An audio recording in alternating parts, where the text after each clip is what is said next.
Stay standing. Just gonna stay standing. Squares. Why can't you put that up? Because that way people could see when the meetings are. Okay, do you understand that not everybody is about that time? I understand that. What we've been doing what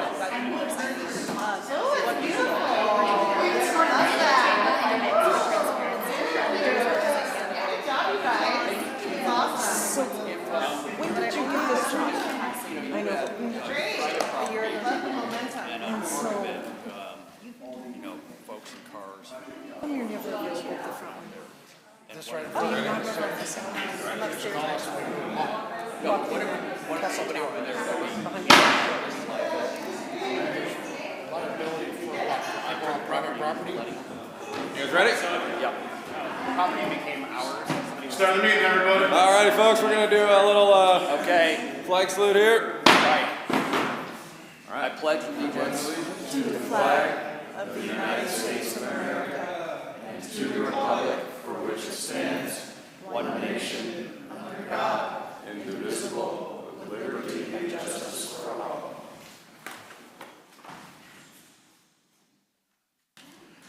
Councilmember Collings. Here. Councilmember Klur. Here. Councilmember Stackfleth. Here. Councilmember Redmond. Here. Mayor Globman. Here.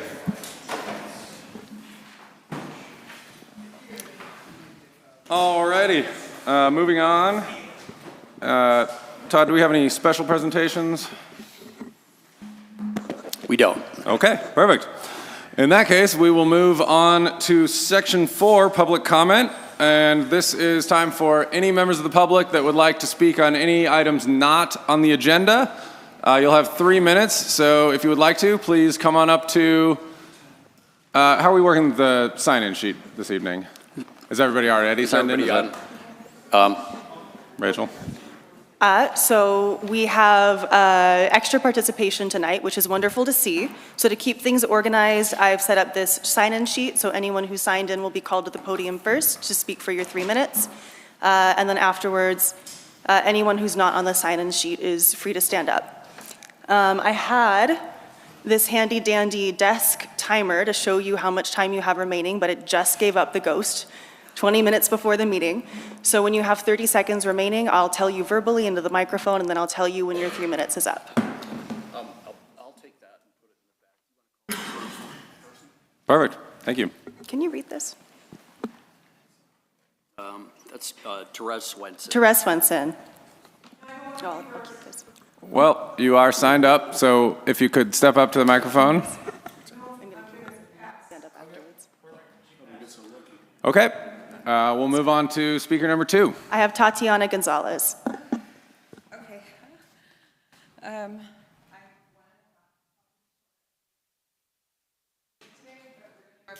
I was supposed to be the last speaker, but I'm going to be the first because I wrote my name first. We are here on the spraying of the skies in hopes that you guys will do what you can to stop it. I will be brief in my explanation that Tennessee, Florida, Mexico have been successful in getting this to stop. The Air Force does own the rights to the sky. They do not own the rights to be spraying us with poison. My name is Tatiana Gonzalez. I have a business as an herbalist and an AI consultant. I am interested in buying the building on Mount Shasta Road, the downtown building. It's a white building.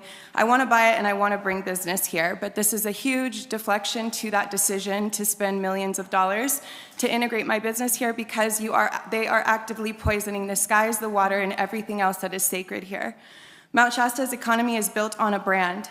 The brand is purity, clean water, clean air, pristine mountain wilderness. Every tourist who visits, every hiker who climbs, every family that relocates here, they come because of the brand. They come because Mount Shasta represents something that is increasingly rare in America, a place that is still clean.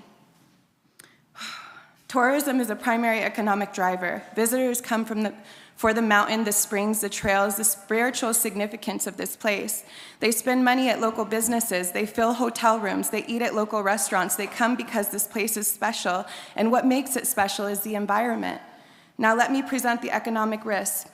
If independent testing confirms contamination of our water and snow at levels that exceed EPA standard and the preliminary data suggests it might, the economic consequences for this community would be severe. Property values would decline, tourism would suffer, and the city of Pure Water would no longer be able to stand by that brand.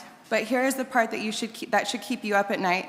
If we do not test and the contamination exists and it eventually becomes public through someone else's investigation, a journalist, a state agency, a lawsuit, then this city will not just face an environmental crisis, you will face a credibility crisis, because the community will ask, did you know? And the answer will be, people told you. They stood at this podium, they showed you the data, they asked you to test, and you chose not to. That is the worst possible economic outcome, not the contamination discovered through our own diligence that can be addressed, remediated, turned into a story of community leadership. The worst outcome is contamination discovered despite our refusal to look. That destroys trust. A trust once destroyed does not come back. You cannot call yourself the city of Pure Water if you refuse to test the water. 30 seconds. The people that have joined me tonight are either going to speak from the heart or they're going to speak the data that I have pulled. And there is enough data to show you that, in fact, we are being poisoned.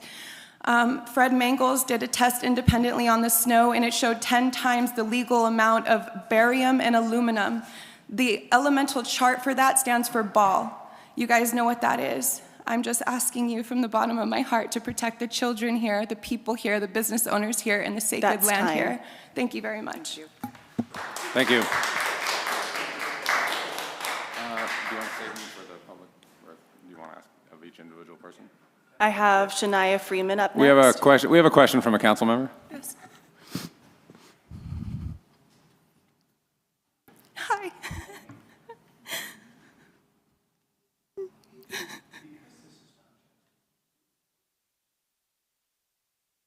Am I? Thank you. And me, I just thought I was deaf. Well, wait a minute, that's true. And just a couple of quick questions to help put a frame of reference and help us understand, because this is a fire hose level of current stuff. Yes. You have precipitation testing, 26 samples in 2023. Do you know where those samples, what area those samples, like, is this Mount Shasta samples? Yes, this is Mount Shasta samples. This is from the AQMD, who actually studies the environment and the elemental damages going on from everything from exhaust and fires, everything going on in the air. They actually delegate that. I just want to understand this one thing. They actually delegate that. Does that mean they're taking those numbers and kind of putting them aside so that kind of a net what's left are the numbers that are presented here for aluminum, barium, and strontium? Yes. So they monitor the contamination of the air. Right. So for instance, I have a friend that works for the USPS. He couldn't be here tonight, but he used to be working on the oil mining fields. And because the AQMD, who governs this pollution, if you will, sector, I've never done this before, you guys, I just feel called. They had to shut down the oil rig, what they were doing, because it was putting too many contaminants in the air. So that's what the AQMD governs and monitors. So these facts are actual real data that we've pulled from the government of what is actually being sprayed. We have the patent information, we have who's funding it. Aerial spraying is what you're... Aerial spray, yes, okay. When the planes come and they dump all the stuff that's covering the skies. Again, this is Mount Shasta. Yes. We're familiar with this discussion. Yes. I don't mean to speak for everybody here, but I suspect most people are. And I just wanted to make sure that I was kind of step one, got what you were talking about. Thank you. Yes. We got a lot of folks to get through. So thank you. I do have one last question. I read through this briefly. I didn't see it listed here. If I missed it, apologies. The samples, where on the mountain were they taken? Because I actually did water sampling over the last couple of years for a different organization, and I'm just curious. I'm going to tell you right now, I have not looked into where exactly they're pulling the samples. There's samples done from the snow by Fred Mangels that was actually on Mount Shasta. Oh, good old Francis? Yes. Oh, God bless him, he's still alive. Maybe- As far as the other data that's pulled from the government, this is AQMD data that is just monitoring what is actually falling from the skies from these planes that are dropping this stuff. As far as I know, I wish I would have had more time to do this, you guys, but I do run several companies. I have a child who's been sick all week, so I had no time to really prepare, and I've never ever done this in my life, but I know that I'm supposed to do something like this. Thank you. Thank you. you.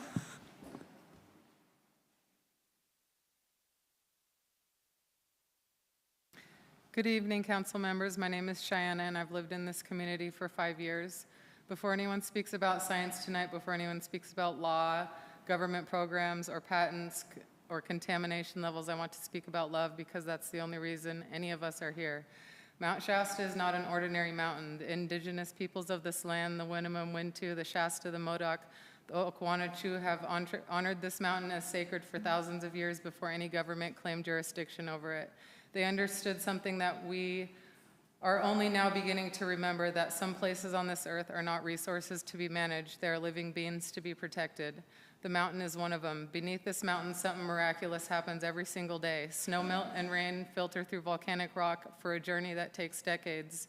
Some hydrologists estimate 50 years or more before emerging at Big Springs as approximately 10 million gallons per day of some of the purest water on earth. 10 million gallons every day, a gift that has been flowing since before any of us were born, and that should flow long after any of us are gone. That water becomes the headwaters of the Sacramento River. It flows south through the Central Valley. It irrigates the most productive agricultural region on the planet. It enters the taps of millions of Californians. What begins here does not end here.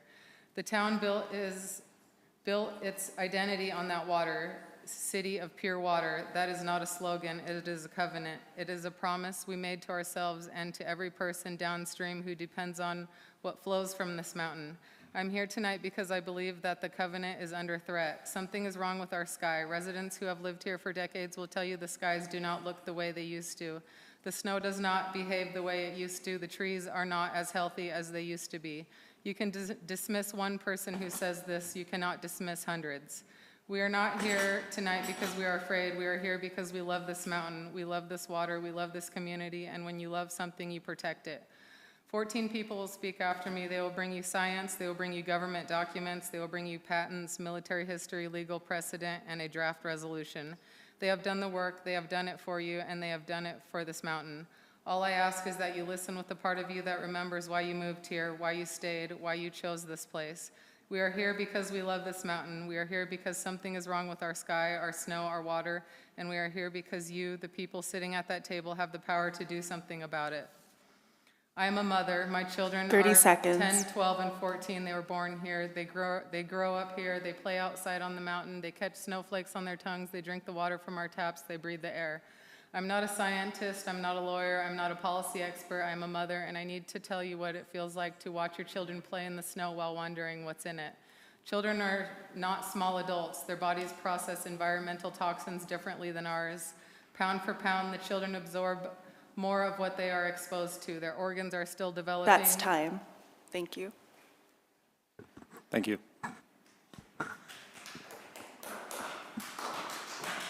I have Aniston Strauss. Do I have that right? Anastasia Stevens. Thank you. You know, something like that. Okay. Good evening. My name is Anastasia Stevens. I'm a resident here in Mount Shasta. I've been here for over 2 years. I'd like to share something that is available in public record, but most people have never seen. I'm holding a printed copy of the United States patent number 5003186, and the title of this patent is Stratospheric Welsbach Seeding of Reduction of Global Warming. It was filed on April 11th, 1990, and it was granted on March 26th, 1991. The inventors listed are David B. Chang and IFU Shi. And the assignee, the corporation that owns the patent, is Hughes Aircraft Company. Hughes Aircraft Company was acquired by Raytheon in 1997. Raytheon is now RTX Corporation and one of the largest defense contractors on Earth, with annual revenues exceeding $60 billion. Let me read to you from the patent itself. The patent describes, and I quote the abstract, a method for reducing atmospheric warming due to the greenhouse effect by seeding the atmosphere with metallic particles.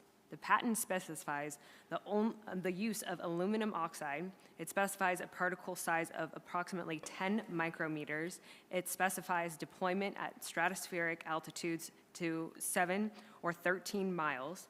And I will say that again, a United States patent owned by a defense contractor describes the deliberate dispersal of aluminum oxide particles in our upper atmosphere. Now let me connect two facts. Fact one, a defense contractor holds a patent for dispersing aluminum oxide in the atmosphere. Fact two, a retired USDA soil scientist is finding anomalous aluminum in our snow at concentrations that should be not existent if the only source is from natural geology. I'm not asking you to draw a conclusion tonight. I'm asking you to notice that these two facts exist at the same time, and this council has the authority to investigate. This is not the only patent. United States Patent 4686605, the foundational HARP patent filed by Bernard Eastlund, describes a method for altering a region of the atmosphere using focused electromagnetic radiation. And United States Patent 3630950 describes combustible compositions for generating aerosols 30 seconds. assigned to DuPont. These patents are public documents, and you can read them in the USPTO website tonight from your phone.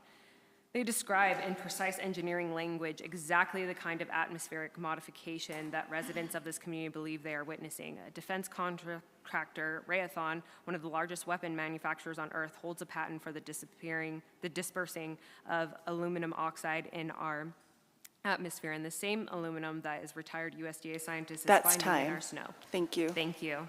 Thank you. I have Rael next. Hi. So just out of curiosity, who here knew about this issue before today? Anybody? Okay, so this is sort of somewhat known. Okay, about half. So they've already banned this practice in Florida, Tennessee, and a few other places. So there actually is a legal precedent for banning it here as well. It's not legal to spray something that wasn't voted upon or advised to the public about the risks of it, or even actually admitted to the public that it was happening.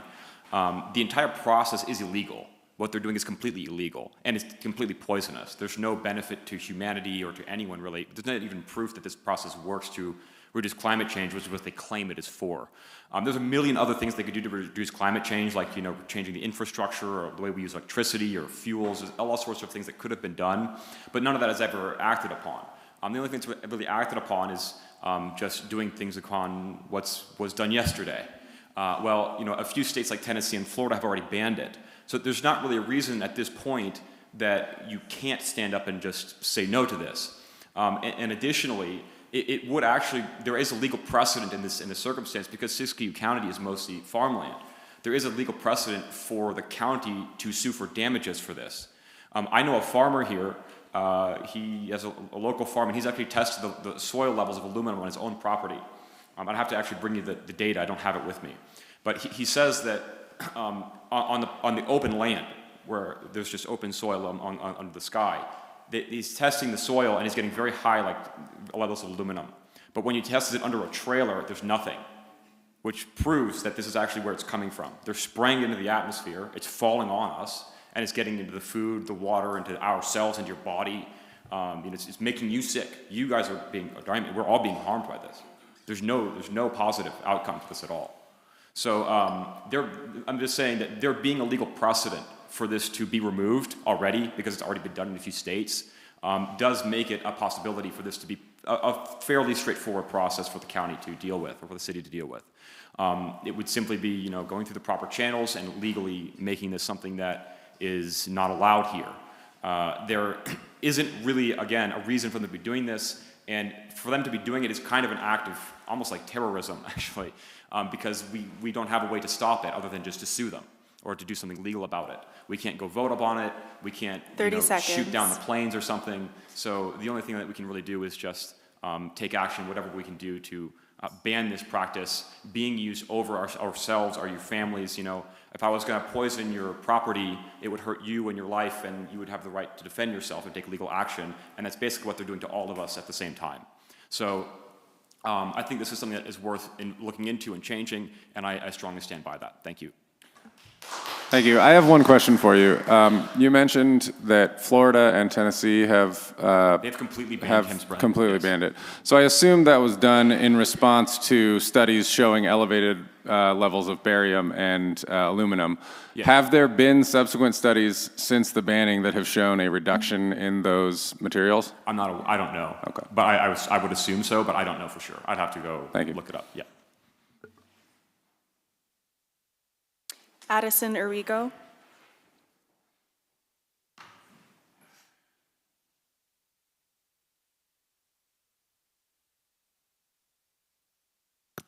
Good evening.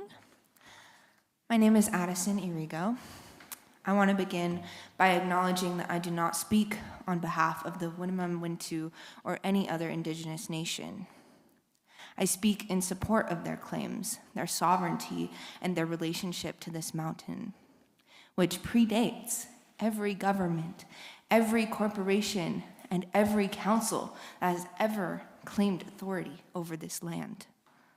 Mount Shasta is one of the most sacred sites in North America. The Winnemem Wintu people have honored this mountain for millennia. It is not a landmark to them. It is not a resource. It is a living being. It is a site of ceremony, of origin, of spiritual power that cannot be measured by instruments and cannot be valued in dollars. This relationship between indigenous peoples and this mountain is older than the United States. It is older than the state of California.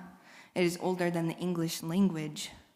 When the Winnemem Wintu say this mountain is sacred, they are not making a cultural claim. They are stating a fact that predates every institution in this room by thousands of years. And the law recognizes this. Executive Order 13007, signed in 1996, directs federal agencies to accommodate access to and ceremonial use of Indian sacred sites on federal land and to avoid adversely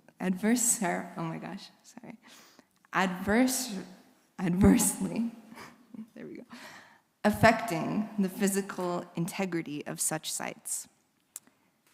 If atmospheric modification programs are degrading the physical integrity of Mount Shasta, contaminating its snow, its waters, its soil, its air, the executive order is being violated. The National Historic Preservation Act, Section 106, requires federal agencies to consider the impact of their actions on historic and cultural properties. Mount Shasta qualifies. If atmospheric modification is occurring without Section 106 review, 30 seconds. The law is being violated. And there's a living precedent. In 2021, the Sami people of northern Sweden, an indigenous people with deep spiritual connection to their land, exercised what is known as free, prior, and informed consent to stop Harvard's SCOPEX geoengineering experiment. Harvard proposed to release particles into the stratosphere over Sami territory. Thank you. Thank you. We've reached the end of our sign-up sheet, so if anyone did not have the chance to write their names down, you're free to come to the podium now. Good evening, council members. My name is Brandon Cash. I'm here to talk about history, specifically the declassified history of the United States military, modifying the weather as an act of war. From 1962 to 72, the United States Air Force conducted Operation Popeye, a covert cloud seeding campaign over Vietnam, Laos, and Cambodia. The operation was run by the 54th Weather Reconnaissance Squadron out of the Udon Royal Thai Air Force Base in Thailand. The objective was to extend the monsoon season over Ho Chi Minh Trail. The method was cloud seeding, dispersing silver iodide and lead iodide into monsoon clouds from the WC-130 aircraft to increase rainfall. The purpose was to soften roads, cause landslides, and disrupt enemy supply lines. The official motto of the operation was make war mud, not war. This is not an allegation, this is not a theory. Operation Popeye was declassified through the Pentagon Papers and subsequent Senate hearings led by Senator Claiborne Pell between 72 and 74. The United States government confirmed it. The military confirmed it. The details are in the congressional record.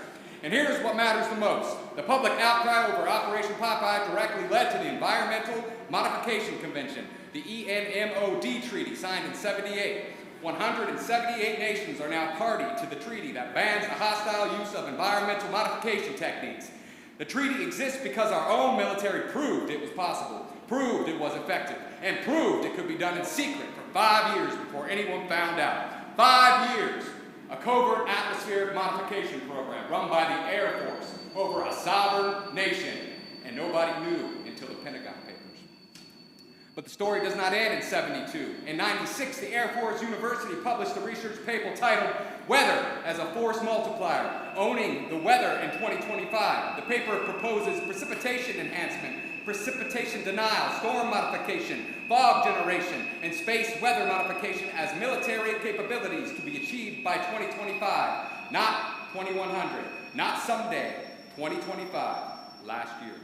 The paper describes, and I quote, the ability to modify the weather to degrade the enemy's capabilities while enhancing our own. It was written for the Air Force Chief of Staff. It includes detailed implementation timelines and technological roadmaps. Council members, this is not a speculation. Operation Popeye is declassified military history. 30 seconds. Our government modified the weather as a weapon of war, did it in secret for half a decade, and got caught. The Air Force published a paper proposing to own the weather by the year we just passed through. Would like to also add, it's not only boron and aluminum, it's spike proteins, what they're adding to the food, what they added into the vaccine, what's known to cause myocardiasis and pediocardiasis. My father almost died from myocardiasis. Can't trust the government. Thank you. And if folks could speak into the microphone, we have people watching at home as well. It's difficult for them to pick it up, but thank you. Hello. My name is Julie Allentoff. I've lived here 13 years.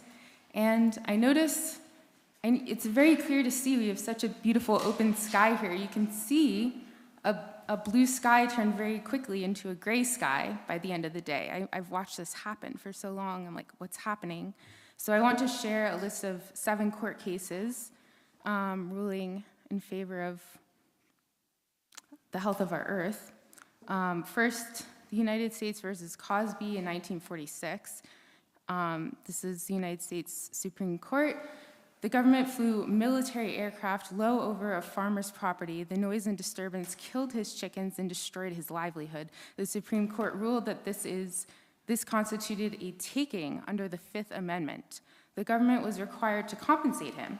If low-flying planes killing chickens is a constitutional taking, then the deposition of metallic particles on private land, private water supplies, and on private agricultural land is at minimum trespass. Bradley versus American Smelting and Refining Company in 1985, Washington State. The court ruled that depositing microscopic particulate matter on a neighbor's property constitutes trespass. Even when the particles are invisible to the naked eye, you do not need to see the contamination for it to be trespass under the law. Langan versus Valicopters, 1977, also Washington State. The court ruled that aerial spraying is an abnormally dangerous activity subject to strict liability. That means the person or entity doing the spraying does not need to be negligent. The act itself carries liability. If it causes harm, the sprayer is responsible. Martin versus Reynolds Metal Company, 1959, Oregon. The court ruled that the invisible invasion of fluoride particles onto a neighboring property constituted trespass. Again, trespass. Invisible particles crossing a property line, trespass. The Clean Air Act, Section 304, Title 42, United States Code Section 7604, grants any citizen the right to file suit against any entity including agencies of the federal government, for releasing pollutants in violation of the act. This is called a citizen suit provision. It was 30 written seconds. precisely so that communities like ours could enforce the law when government agencies will not. The National Environmental Policy Act requires that any major federal action significantly affecting the quality of the human environment be preceded by an environmental impact statement. If any stratosphere aerosol injection program is being conducted or funded by the federal government, then the policy requires an environmental impact statement. No such environmental impact statement has been publicly identified for any That's atmospheric. time. Thank you. Thank you.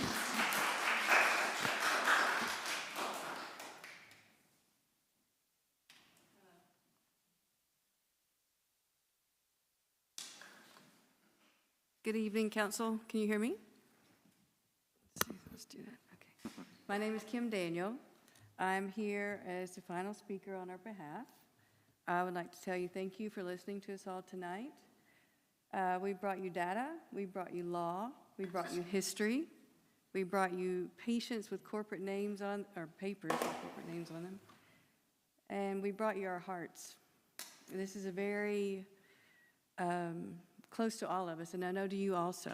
So what we would like to ask of you tonight is that the council pass a resolution calling for the immediate cessation of all unauthorized atmospheric aerosol operations over Mount Shasta, and Siskiyou County airspace. We have prepared draft resolution language modeled on the Tennessee State Senate Bill 2691, adapted for local jurisdiction. The draft is in the packet we have provided for you tonight, is ready for your review, and is ready for a vote. Tier 2, which would be a little bit more, we're asking the council authorize and fund the following actions. First, commission independent studies from the EPA-approved laboratory testing of local precipitation spring water in the snow melt for aluminum, barium, strontium, and other heavy metals. The estimated cost is $10,000 to $25,000. We have identified qualified laboratories and sampling protocols. This is not expensive, it's essential. Second, submit Freedom of Information Act requests that the Federal Aviation Administration, the Environmental Protection Agency, and the National Oceanic and Atmospheric Administration, the Department of Defense, and the Central Intelligence Agency for all records related to atmospheric modification programs, activities, or authorizations over Northern California. Third, we request NOAA weather modification activity reports filed for Siskiyou County under the Weather Modification Reporting Act of 1979. Fourth, demand a proof of environmental impact statements filed under the National Environmental Policy Act for any atmospheric modification programs affecting this region. If no EIS exists, the program is operating in violation of federal law, and we will pursue that violation through every legal action available. Third, we ask the council draft and pass a local ordinance prohibiting unpermitted atmospheric modification over this jurisdiction. Formally request that the California State Legislature introduce state-level legislation 30 seconds. modified for this. And you can read the rest in the packet. We want to close with this, please. All these people that have spoken here tonight have come for their hearts, and they've spoken their truth. We provided data, we provided all these things. It's all in the packet for you. But what we're asking of you, and I want to hear this clearly because this community will remember your answer, will you protect this mountain? Will you protect this water? Will you protect these children? Are you? That's time. Thank you. Thank you very much.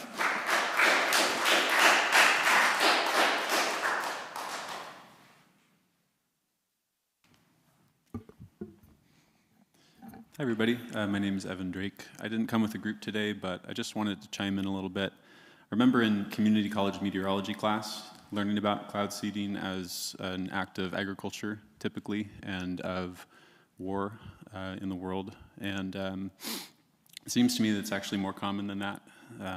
Just observing the sky, 1 in every 50 contrails doesn't dissipate.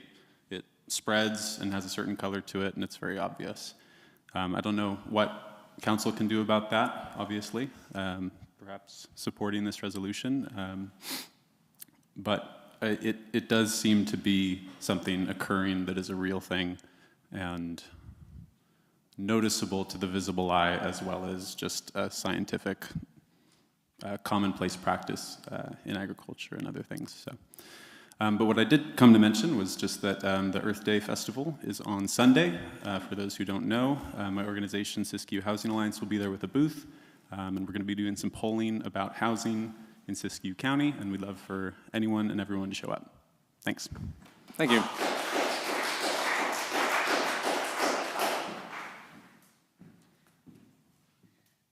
Good evening. My name is Inanna, and I wanted to change the scale of what you are thinking about tonight. It's easy to look at this issue as a local matter. A few concerned residents in a small mountain town, a niche environmental question, something the council can table until next quarter. But this is not a local issue, and I need you to understand why. The Sacramento River is the largest river in California. It begins here, not symbolically, but literally. The headwaters of the Sacramento River originate at Mount Shasta.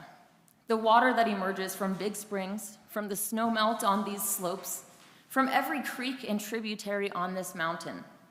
That water flows south, joins the Sacramento, and travels hundreds of miles through the Central Valley to the Sacramento-San Joaquin Delta, where it serves as a primary source of drinking water, irrigation, and ecosystem support for the state. The Central Valley produces approximately 25% of the food consumed in the United States. One region, 1/4 of the national food supply. Almonds, walnuts, grapes, tomatoes, rice, citrus, an output unmatched by any agriculture region on earth. And that production depends on water, water that begins here. Nearly 40 million people live in California. The Sacramento River system is one of the primary arteries of their water supply. When you contaminate the headwaters, you do not contaminate a creek. You contaminate a supply chain that feeds a state and feeds a nation. I want you to think about a map. Start at the summit of Mount Shasta. Follow the water downhill, through the springs, through the tributaries, into the Sacramento River, through Redding, through Red Bluff, through Chico, through Sacramento, into the Delta, into the pumps that send water to Southern California, into the irrigation canals that water the Central Valley. Now put aluminum in the snow at the top of that mountain. Every community downstream is affected. Every farm that draws from the Sacramento. Every city that treats and distributes Sacramento River water. Every child who drinks from a tap connected to that system. And not one of those millions of people has an idea that why we are here tonight fighting for the purity of the water they drink tomorrow morning. What we protect here, we protect for 40 million people downstream. This is not a small town issue being inflated by a handful of activists. This is a state emergency hiding in a small town. The headwaters are the most important point in any watershed because they are the point of maximum downstream impact. Council members, you do not just govern Mount Shasta tonight. Whether you know it or not, you stand at the top of a water supply that reaches millions. Thank you. Thank you.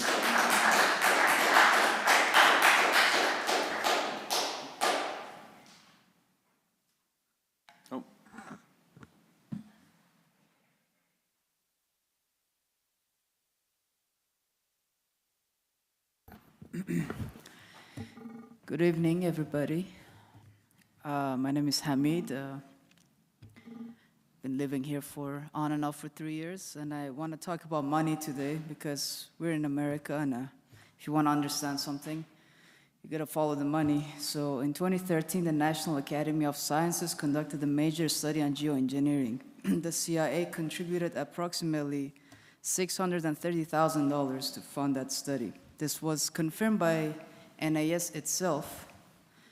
The Central Intelligence Agency, an organization whose core mission is to covert operations, helped pay for the most authoritative scientific assessment of how to modify the planet's atmosphere. Ask yourself why an intelligence agency funds atmospheric research. Bill Gates has contributed at least $4.6 million to the fund for innovative climate and energy research since 2007. That fund bankrolled Harvard's SCOPEX experiment, that the stratospheric aerosol injection project that was stopped by citizens in Sweden. One of the wealthiest individuals in human history is personally funding experiments to inject particles into the stratosphere. This is a public record. He has acknowledged this in his interviews. Weather Modification International, headquartered in Fargo, North Dakota, is the largest commercial weather modification company in the world. They operate cloud seeding programs across multiple US states and internationally. This is a commercial industry. Companies bid on contracts. States allocate budgets. So the state budgets are revealing taxes spend $3 to $5 million per year on weather modification. Wyoming spends on $1.5 to $2 million. North Dakota spends $1 to $2 million. California has various programs, through its water agencies combined. States are spending $15 to $30 million per year to modify the weather. This is not hidden. It is state budget documents. It is 30 seconds. Simply not discussed. Now, here's the part that should concern every person in this room. The Weather Modification Reporting Act of 1971 requires anyone conducting weather modification activities to file reports with NOAA, the National Oceanic and Atmospheric Administration. The law is 55 years old. It is still on the books. And here is what it does not do. It does not require NOAA to investigate. It does not require NOAA to audit. It does not That's time. authorize. Thank you. Thank you. Thank you.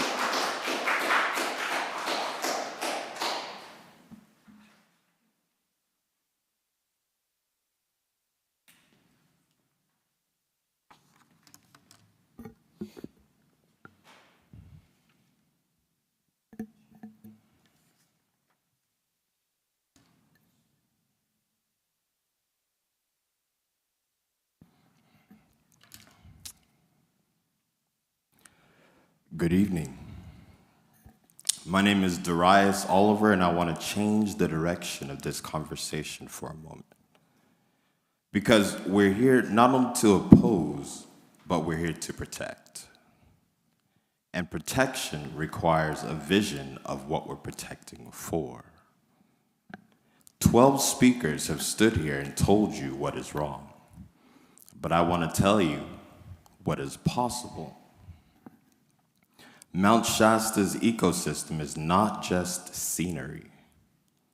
It is a living filtration system of breathtaking sophistication.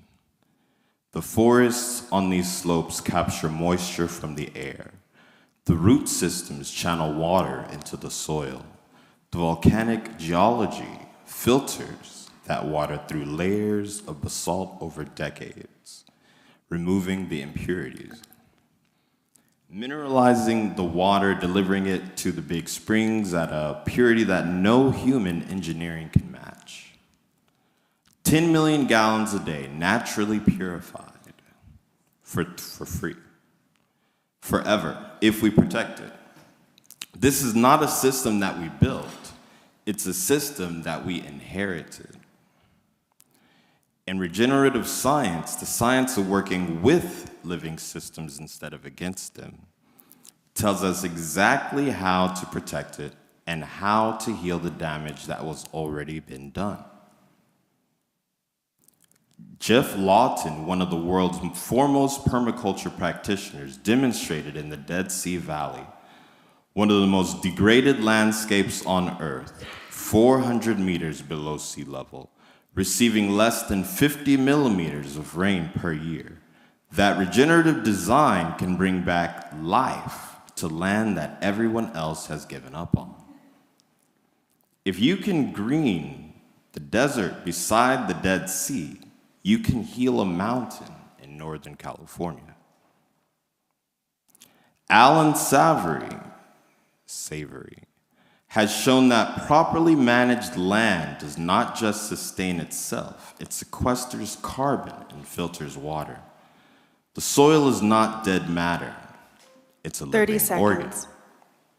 When it is healthy, it cleans water, stores carbon, supports the entire web of life above it.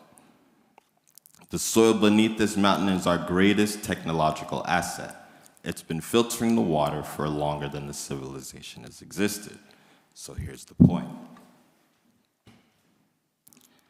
We don't just want to stop the spraying that we all have been experiencing all this time. We actually want to heal the mountain. That's time. Thank you. Regenerative science shows us how, and this council will empower our will. Thank you.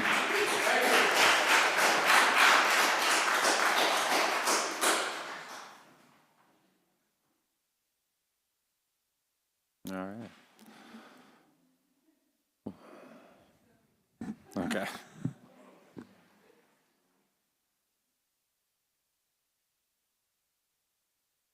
Hello, my name is Kevin.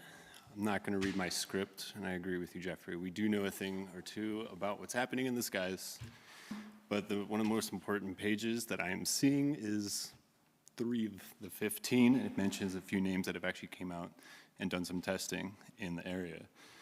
And we have Francis Mangles, a retired USDA soil scientist. He was served the federal government for 35 years. And he's a federal scientist with 3.5 decades of service who started testing the snow around Mount Shasta because something didn't make sense. They showed samples of aluminum that were 5 times higher in the snow than in the soil directly beneath it, which is alarming. We have a lot of people that go on the mountain when there's a lot of snow. And then Dane Widgington, a Shasta County resident and the founder of geoengineeringwatch.org, he commissioned an extensive laboratory testing through McCampbell Analytical and Basic Laboratory, both located in Reading. They're accredited, they don't have political agendas, and they analyze samples and report numbers. The EPA secondary standard for aluminum in drinking water is 50 to 200 micrograms per liter.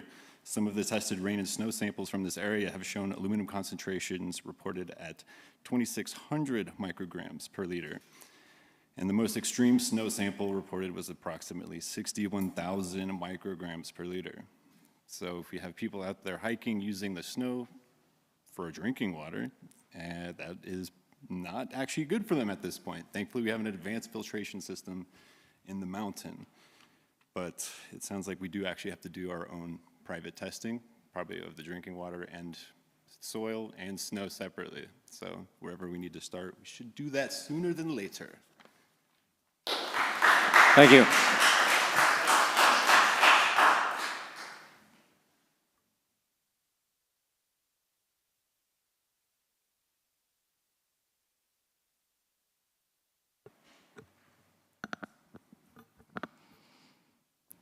Good evening.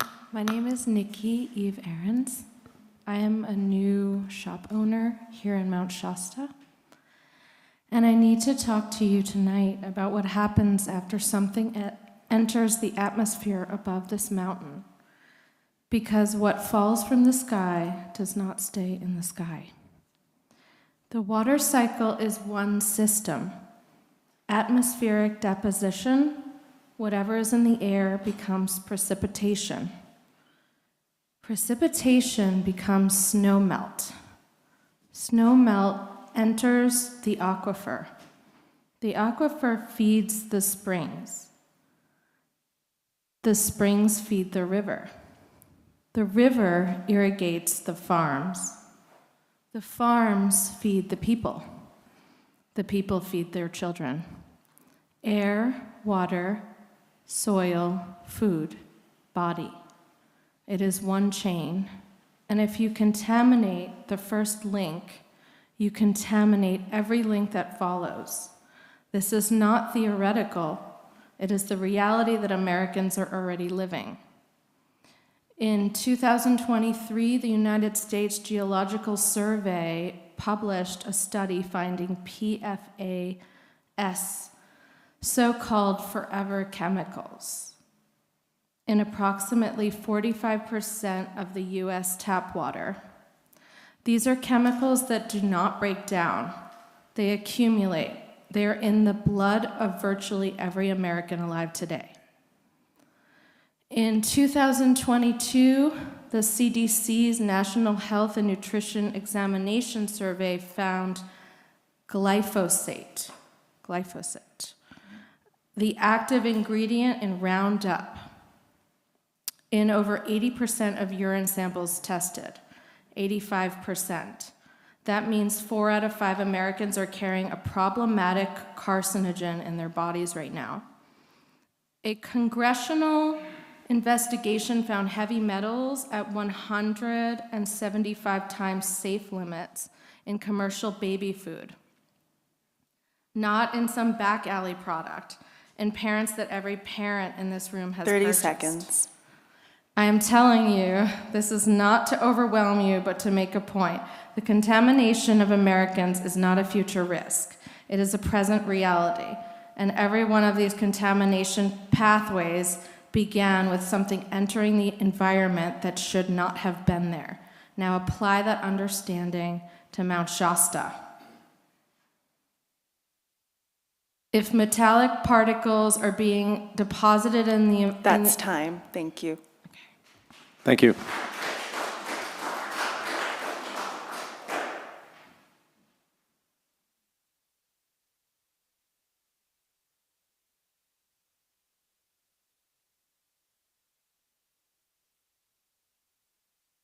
Good evening. My name is Kathleen Amira Majdali. I am a mother. I'm not a scientist, I'm not a lawyer, I'm not a policy expert, I'm a mother.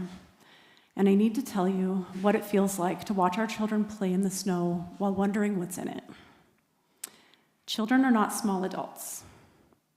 Their bodies process environmental toxins differently than ours. Pound for pound, children absorb more of what they are exposed to. Their organs are still developing, their brains are still forming, and the blood-brain barrier in young children is not fully developed. Which means that neurotoxic metals, including aluminum, lead, and mercury, have access to developing neural tissue that would be more protected in an adult brain. And I would argue that even the adult brain is not well protected from these things. And indeed, my own mother has suffered from these toxins, and it is provable by her brain scans that she received. Dr. Andre Liu, the former president of the International Federation of Organic Agriculture Movements, has documented that pesticide damage to children occurs at levels far below regulatory thresholds. The limits we set for adults are not safe for children. They're probably not even safe for me, because the acceptable and allowable levels are for 180-pound men. They're not acceptable for a 30-pound child who absorbs proportionally more and has decades more exposure ahead of them. The Surgeon General of the United States has declared a youth mental health emergency. I have seen my own nieces and nephews struggle with their mental health. I have struggled with my own mental health. What we are being exposed to is not a joke, and some are more at risk than others. Researchers are increasingly studying the role of environmental toxins, heavy metals, endocrine disruptors, air pollution in neurodevelopmental disorders. We are watching a generation of children and adults struggle with attention, anxiety, 30 seconds. Depression, and developmental delays. After tonight, you cannot say that you did not know about these issues. Please test the water, test the snow, test the air. Do it for the children and the adults who cannot stand at this podium and ask this for themselves. Thank you.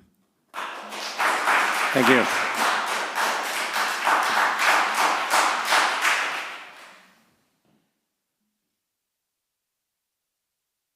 Good evening. My name is Christine Schubert. I've lived in Mount Shasta for the past 5 years, and I also lived here briefly about 20 years ago.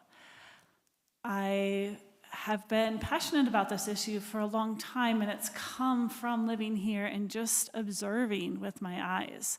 I would have prepared more, but I just learned about this shortly before, and I forgot my readers, so I get to speak from my heart. There's 4 main points I'd like to say. One is that something is going on in the skies, and like this gentleman mentioned, it's pretty obvious to all of us who live here, so we know that. Number 2 is that there are significant health and environmental implications, physiological as well as mental health. I'd like to speak about that a little bit more later. Number 3, we can actually do something. 20 years ago, I don't think I would have thought that we could do something, but now we're seeing different states taking actions. There's some concrete things in this proposal that we can do, and this is a really powerful community. I'd love to see us take a stand and make a mark for our community and also the ripples that positive ripples that makes for the world. And the 4th point would be is that we should be doing that. I know you're all busy. Everyone is really busy. So why make this a priority? I think the health implications are significant, including for older people. I don't know the data, but I've noticed here in Mount Shasta that there seems like there's higher levels of neurological issues with the older population. And it's something that I think about when I think about if I'm going to live here long term. It's actually probably number 1 on the list is, can my physiological and neurological health, is it worth it having this increased load of heavy metals from the spraying in the skies?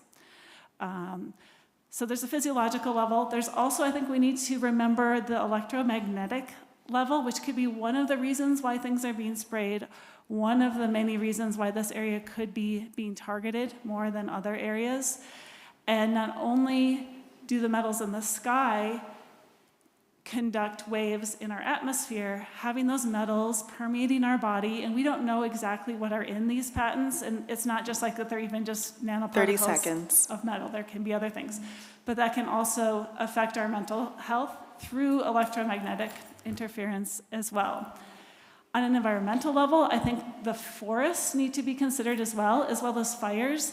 That having the metals in the atmosphere makes it more prone to big lightning strikes and fires, and also the metal particles in the soil damage the roots of the trees and make the trees weaker. So perhaps some of the That's time. Yeah, and Thank also you. for fires. Yeah. Thank you. Thank you.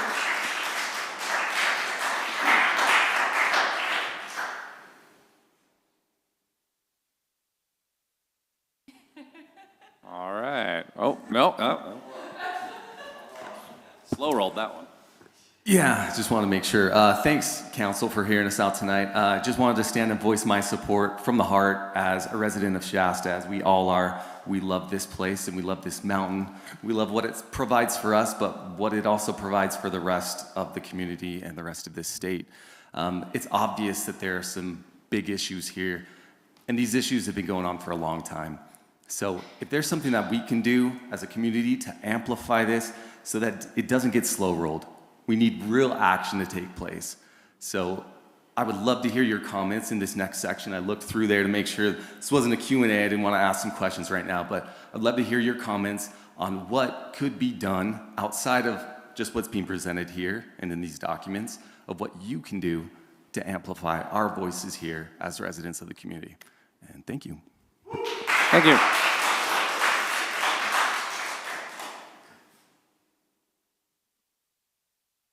I'm not supposed to speak again, guys, but I did this within I got all these people here that most of them don't even know me, okay? I'm a real business owner. I'm happy to fundraise. We're happy to do what we can to help. We understand the city doesn't have much of a budget. We understand that there's a need for new business, and that's what I'm personally trying to bring here as well. Many of us have businesses, okay? And we bring festivals here. We bring people here, and we're willing to work with you if you're just willing to work with us. Thank you. All right. Do we have any other public comment before we bring it back to council?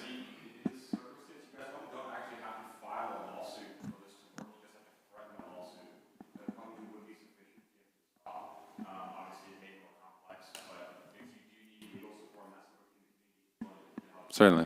Thank you. Yeah, well, just for my part, there's a large packet, a lot of information. Certainly we'll need a little bit of time to read through it. I didn't get through it in the half an hour I had before this, so I'll take a couple minutes at least. But thank you. Yeah. There's a section in there that will actually aid you in the action of getting it stopped as well. And again, I'm here. If you guys want to reach out to me, give me your cards. I'll do everything I can. If I have to personally fund this, I will. Sounds good. Appreciate that. Of course. Afa, I know we're not going to go without hearing from you. Namaste, yate, and aloha. Big thank you to our family over here for bringing up this super important topic. From our little 2 cents, making a steady group, maybe, I know half of us here is American State National Poised and land patents. It's another indigenous way to take a look at it, where you protect the land and you protect the air. So let's start a small little group. It'll be fun. That was a lot, and that was really good. Really, really good. Super glad to see that.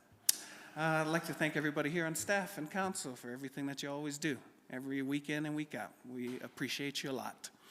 We have a fundraiser benefit concert coming up in May 2nd, Saturday.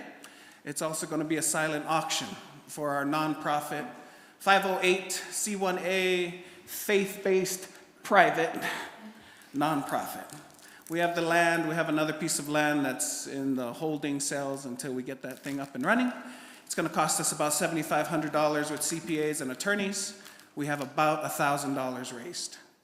My beautiful one over there is going to talk about Ohana Connect, which is our business networking system to get all businesses in the county together, specializing in Mount Shasta, thanks to our Tessa, which is our awesome lady council. And so she's going to go into deep depths about all that that's happening. So we do have one band, which is Blue Sky Rambler. We have one more band that's coming in, so spread out the words that we're just looking for one more band, about 45 minutes an hour. After that, it's a silent auction. So everybody that's in Ohana Connect and members inside of there and business owners, you bring a basket with your shampoos because you're a barber, or a sound bowl group, or crystals, or a massage for an hour, or I'm going to bring a stump grinder, whatever. We're just going to auction anything and everything. So we're going to have concerts, music, and fun. And that's in about a month from now. And we're super stoked about that, because that's progress. So we're grateful for all the donations that we did receive to get our nonprofit up and running, and for all the help that we have been given. And now, my lady has made this shirt. We are Ohana. We are Ohana. And she made some stickers and stuff that she's going to give out. 30 seconds. And so you're going to start to see this all over social medias and 10 different platforms across the world. So thank you. Aloha. Love you. Thanks, Afa.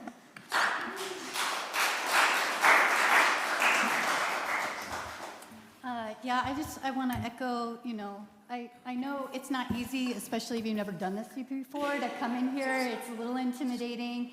A lot of people don't like to speak in front of public at all, but especially when it's being recorded and there's people up here. So congrats to you. Good job, everybody. And thanks again always to you guys. Our experience with doing affordable housing stuff over the last year-ish, we have like the most epically awesome city council that you could ask for on so many levels. If there is something they can do to advance something for the people, they do. There's some things that are not in their control as a local municipality, but they really are great people and they really care. So we appreciate you, because I came from DC and most people are not like that.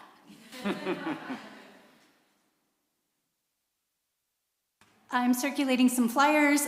We had our first Ohana Connect business networking mixer a couple weeks ago. It was awesome. Clandestino was packed full. We had people going out the door. It was like 25 plus business owners, a bunch of people that had never been to that restaurant or that wine bar before. So that was really cool. I know you got a couple new wine club members and everything. So that was really awesome. We got the public directory up. I did a lot of work on the back end. This stuff I love, like the graphic, the fun stuff I love doing. The technical side not so fun, but I still can do it. So we have just launched the directory.myohanaconnect.com. It's a subdomain, that's the way it's set up. So if you just go to myohanaconnect.com, it also has a button that'll take you straight to the directory. So the directory is free business listings, free public event listings, free public job postings. I already we pulled a bunch of data. I have listed about 120 jobs that are currently available throughout Siskiyou County, everything from food service and landscaping to $100,000 a year, like big time jobs. So wide variety of jobs. If you have a job position available, you can post it for free on there yourself. If you have an event, you can post it on there yourself. Or you can just browse through and see what's going on in Mount Shasta. We've had our first community members already logging their own events, which is awesome to see. You can claim your free business listing on there. And then we also have membership options available. If you want to pay to be a member, you get some features and benefits. You get a more premier listing. That's also a great thing. But yeah, you can come to the mixers for free. You can post your business for free. You can post your job for free. You can post your events for free. If you want to put your thing up at Berryvale, that's awesome. But sometimes the bulletin board is crowded. So ours will never be too crowded. There's always space. That's time. Thank you. Thank you very much.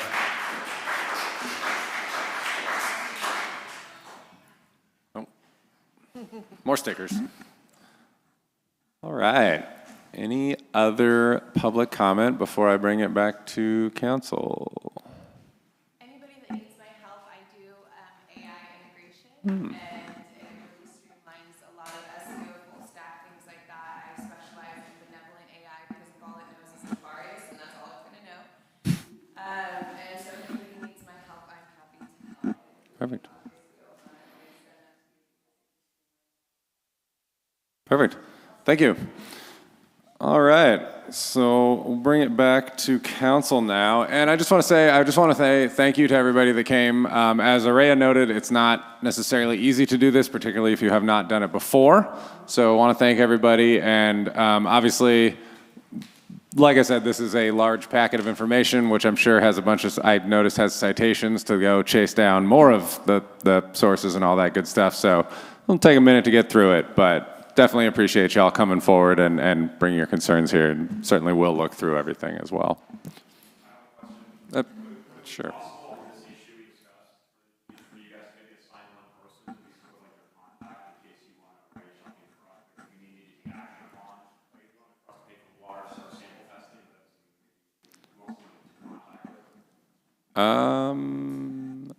We don't really do that necessarily. Probably not a member of council, but I guess if you have questions, feel free to, you can email me. I'll be happy to.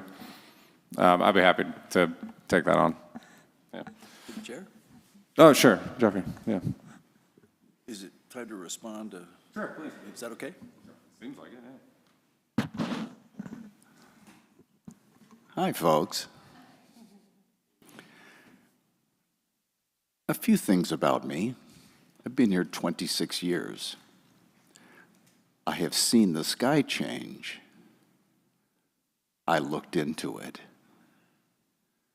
I found the suppliers not only have patents, they have conventions.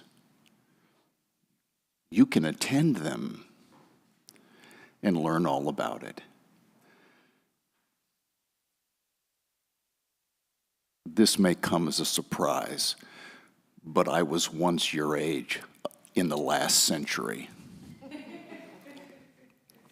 Something has changed in me in the past 45 years or so. While I still speak from my heart, I am mostly interested in what works. Somebody said earlier, will we protect? And I suggest there's a question before that, which is, can we protect? Myself and many of the members up here know a lot about the filtration system on this wonderful mountain. We understand a lot about the mountain. So to keep this relatively short, but to address all the folks that have spoken so well to us this evening, the short of it is I have good news, bad news, and a request.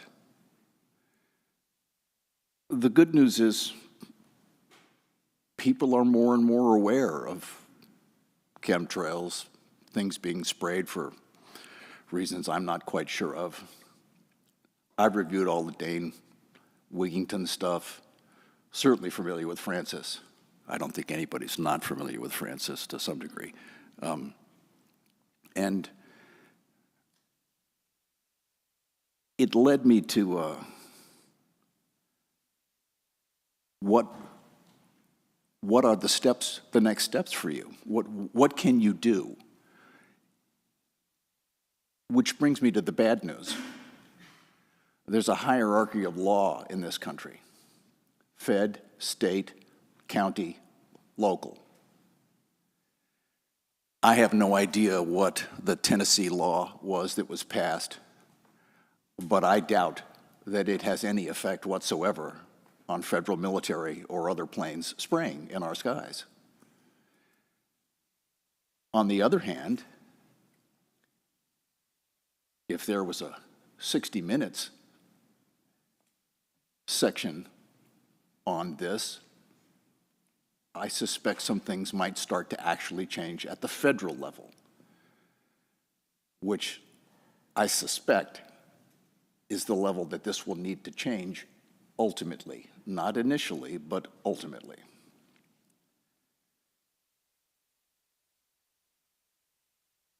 So my request, which is commentary on what I suggest are next steps for you all, is better current data on samples, especially from third-party samples, verified third-party sampling, and then speak to the effects of 20 and 30 times levels of barium, aluminum, and strontium. And then also speak to the effects of what happens with that? What does that mean when children get that or consume that? Speak about the real-world effects of that. And should you desire to, speak about the things that can, because I have daughters and granddaughters and grandsons. Many of us up here do. We're not oblivious. Just speaking for myself, we had one of the premier cleansing and detoxification companies on the planet in this town. I worked for them. Learn about how to detox yourself. You can. And that's trying to keep it somewhat short before they start throwing things at me. Thank you. It's good to be reminded of this again. Thank you. It's not a Q&A time for this.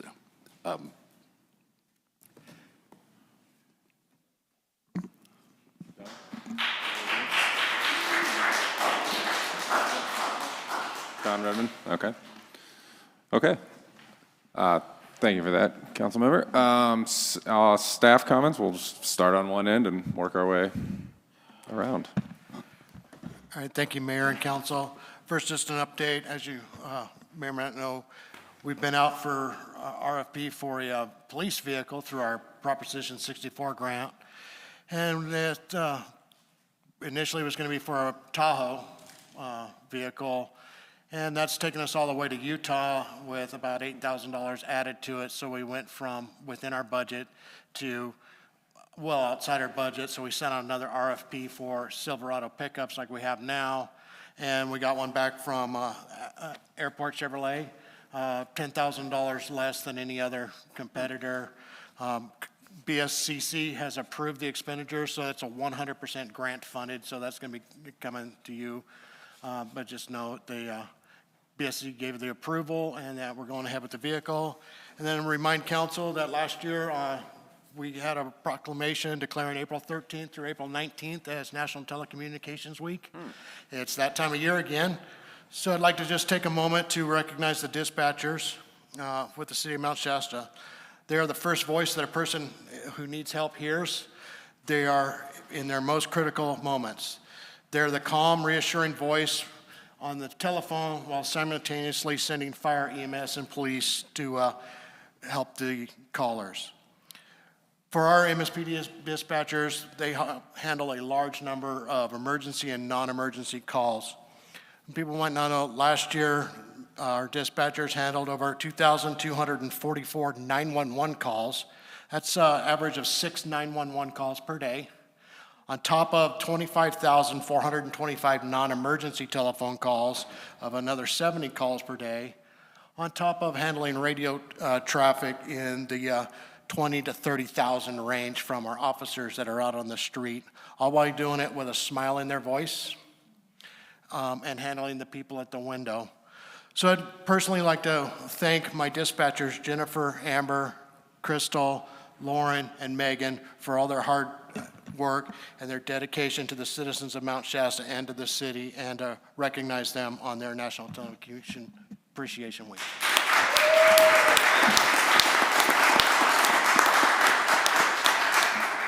Thank you. Appreciate that. And tell them thank you as well. Maybe we'll go this way since it always ends with Todd, who I bet has plenty to say. No? How about over here? I think you gotta hit the little button there. Thank you. Just a couple things.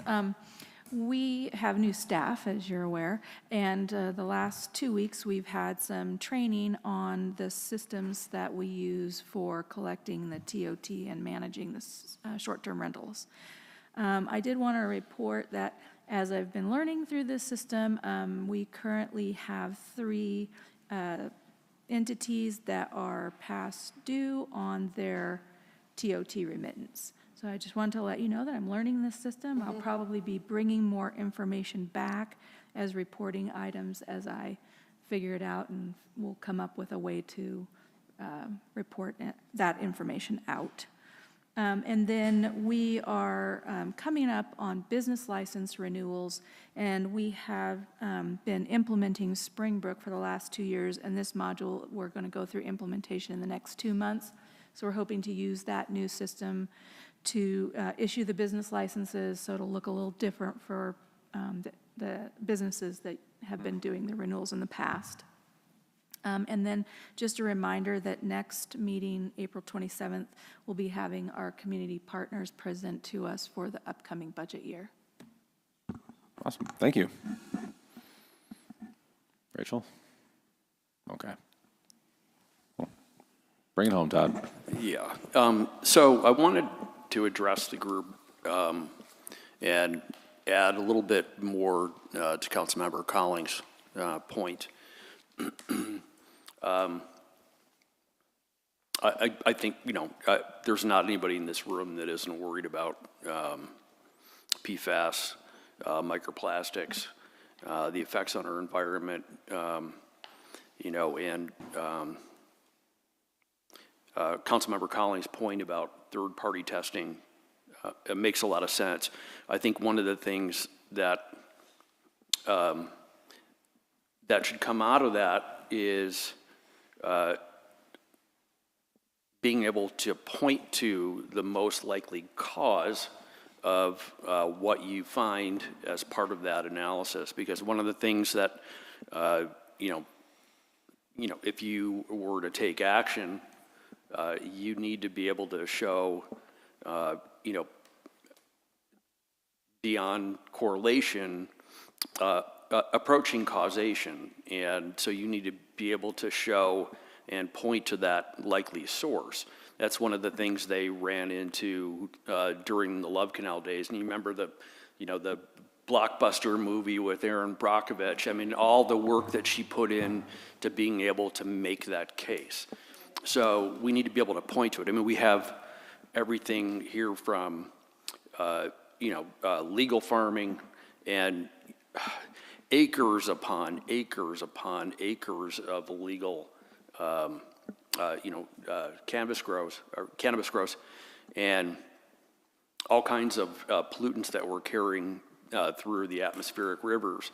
And planes flying overhead certainly have a lot of pollutants, but we need to figure out what we're pointing to and what we need to chase, if there is anything that we can chase.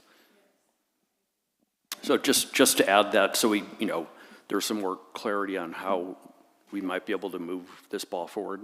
Again, this was just something I put together. Thank you. Quickly.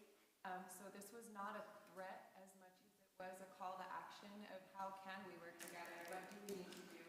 I'm personally happy to fundraise. I'm trying to buy AP Ranch in Siskiyou, and I believe it's like 14,000 acres. I want to create a homestead here. I want to create a sustainable community. We see the state of the world, and food supply, water supply really matters, and we matter. You guys matter just as much as everybody else. We all have families, as you stated, and so my goal is to buy this place, and back so we know what to do, and I am the air. Awesome. And I will add this, I think all of us need the time to digest what you put in front of us. And, you cite legislation, it's the stuff we need to dig through, but feel free, if it's of interest to you, to make an appointment. We'll sit down, kind of chew on this a little bit. Thank you for that invitation. I Yep. absolutely will be reaching out. Okay. And a lot of contact, I'm in contact with Kim Fowler, the city planner.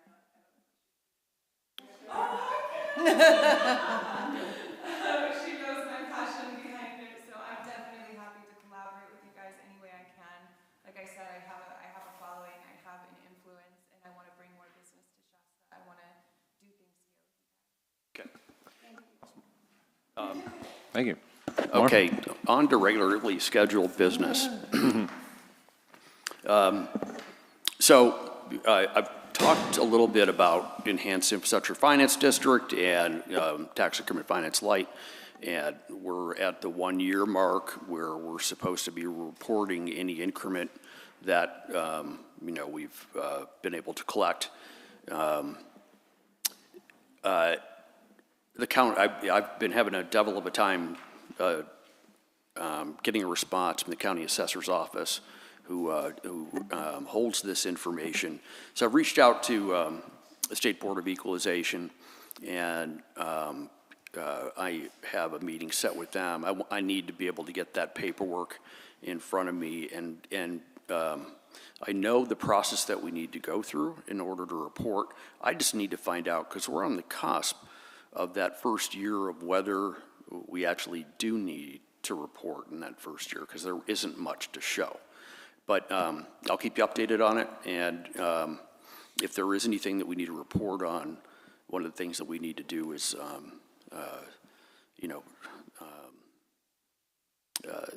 pull our Public Finance Authority back into session, and then, vote on adopting, the increment that we've harvested, and if there's direction, if there's anything usable, what are we going to do with it, then bring it to council. So, as we mentioned last time, we have that RFP out for the master plan for the landing, and we've been getting an incredible amount of replies. We've had at least 10 firms contact us. Kim had Walker Macy up here today. Populous were the folks that were with K2. I'm meeting with them up here on Thursday. And there's another firm that at the end of the day contacted Kim and I, and may want to make a visit as well. And And I'll remind folks that we do have that visit, I think it's April 23rd and 24th, where John and Brian Power and Nunzio and Mark DeSantis are back in town. Just to connect with more residents and collect more data and kind of talk through in person what the next steps are. In the meantime, our biggest hurdle is with affordable housing. We're finding that we can't meet the time frame in which we need to be able to close something. So the SLA requires us still to build affordable housing, whether or not we do it up front. So we've been trying to reach HCD for a consultation. We have that this week. And we need to show a record of back and forth negotiations, and we don't have anything on letterhead that's exchanged. We want to make sure. I did add AI note-taking to each of our Monday morning meetings and any other meetings in between, and want to find out if that record of back and forth is sufficient and what form that takes. But I think we have more than enough for us to be able to say, okay, we've met the requirements of the SLA. It is now up for public auction, and John and Brian Power, of course, want to get through the majority of the master plan before they plan anything to make sure that we're getting it right for the community. So that's where we are on that. Tax Town Hall, we had it set for April 20th. What we found is that the direct mailers that needed to go out didn't get to us on time. So we're moving it out to May 18th. It's confirmed with 22nd Avenue and Parks, and we're going to send direct mailers out as soon as we can. Clarification, I thought the last thing I saw said May 20th.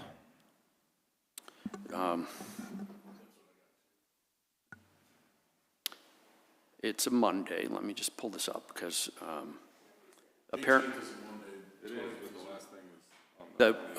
I originally sent out that it was on the May 20th, right? And I sent everybody an email this morning saying apparently I can't read a calendar, and so it is scheduled for May 18th at 5:30 here. And so we'll get those mailers out, and Rachel has been wonderful about sending email blast out per week and other just information about why this tax measure is needed. And so, we plan beyond May to have one final tax town hall before, we're within a month of the actual election. And Wednesday, finally, I won't pontificate anymore on this, Noel and Tam will be providing an update on the cost estimate for the library renovation and expansion and when that is going to be complete. I know that Sierra West, the cost estimators, say they are going to be done on Wednesday, and I know Noel and Tam just wants to go through it. And we'll figure out what we can do, what we can afford, what we can't. Thanks. Thanks for that update, Todd. Excellent. Okay, you look like you had something. Moving on to number 6, committee updates. We've got the Downtown Enhancement Advisory Committee, Library Tax Advisory Committee, Beautification Committee, and Active Transportation Committee. Any updates on those? Okay. One update on that, and this would be for everybody. If you are interested in any of these committees, we have 1 vacancy on the Planning Commission, 2 vacancies on the Beautification Committee, 1 vacancy on the Downtown Enhancement Advisory Committee. So if you are interested, please reach out. Moving on then to item 7, the consent agenda. The city manager recommends approval of the following consent agenda items. All resolutions and ordinances on this agenda or added hereto shall be introduced or adopted as applicable by title only, and the full reading thereof is hereby waived. A, approval of minutes, March 23rd, 2026, regular city council meeting. B, approval of disbursements, accounts payable, March 23rd, 2026, March 27th, 2026, and April 8th, 2026. Total gross payroll and taxes for the period ending April 2nd, 2026. And C, police department monthly report. Move to approve consent agenda items A, B, C by title only. Second. All right, all those in favor? Aye. Aye. Any opposed or abstain? Okay. Moving on to item number 8, Library Business Improvement and Enterprise Funds Update. Staff will provide a review of the Library Business Improvement and Enterprise Funds, and this is going to be our Finance Director. Thank you, Mayor and City Council. I think this is my second time to do this, so open to feedback on how you would like to see these reports brought to you. I first started to do a report out looking at basically trying to carve out the cash on hand, which for the enterprise funds is something I think we should monitor closely. So the first page in the packet is kind of a summary. I went back 2 years prior to the audited financial statements and broke out the cash investments on a separate line that's highlighted in orange. I did that for 24 and 25. And then what I did was I looked at our current financial system and pulled those same accounts that would have been reported out in the financial statement and listed those here for you. A couple of things to point out. The water fund is running pretty much as expected as far as cash inflows and outflows. The sewer fund has fluctuated quite a lot, and obviously that's due to the wastewater treatment plant coming on. One of the things that I did when I first started to work with the chart of accounts was I broke out the reserve accounts that we're required to hold for the loans that we have. So that changes that cash and investment, actually cash on hand, to look a little bit different as it has to be set aside in the bank account. So another thing to point out on there, we have three loans or debt that we have to hold reserve on. One is the USDA for the downtown, I think you guys called it the Interceptor, if you will. That has a reserve that is fully funded right now at $51,000. We have the State Water Resource Board for the wastewater treatment plant loan. There's $1,051,000 in that account set aside. That is our reserve that we're required to hold and put in $155,942 annually. So that will continue to grow, which is sets aside money from the cash on hand for that fund. In addition, the other USDA loan for the wastewater treatment plant, the line item for $247,000, that one also requires us to set aside $82,495 each year of the loan. That's, of course, to have, I think, money in the future to replace the things that are required to replace as we move forward with the wastewater treatment plant. And then in the drainage fund, very consistent to the last couple of years, we'll be needing to use general fund to